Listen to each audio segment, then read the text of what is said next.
ரீசெண்டாக நான் மெரினா பீச்சுக்கு போயிட்டு இருக்கும்போது ஒரு போல்டான சிலையை பார்த்தேன். அப்புறமேட்டு தான் தெரிஞ்சது அது நம்ம கண்ணகின்னு சொல்லி. ஸோ நம்ம கொஞ்சம் ஹிஸ்ட்ரிக்குள்ளார போகலாமா? கண்ணகியின் கணவன் கோவலன் கண்ணகியோட கால் சிலம்பை விற்பதற்காக அரசர் நெடுஞ்சாலையன் ஆட்சி செய்த மதுரை மாநகரத்துக்கு சென்றான். அரசி கோபுரந்தேவி கிட்டையும் கண்ணகி கிட்ட இருந்த சிலம்பு மாதிரியே ஒன்று இருந்துச்சு.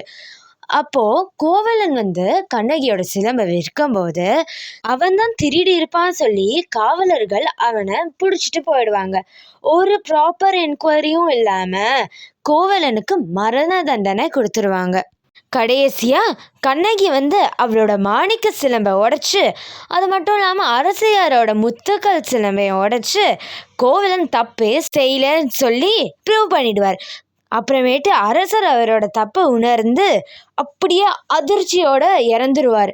அது மட்டும் இல்லாமல் கண்ணகி அவளோட கணவன் தப்பே செய்யாமல் கொன்ன ஆளை மதுரையை சபிச்சு எரிச்சிட்டு போயிடுவா.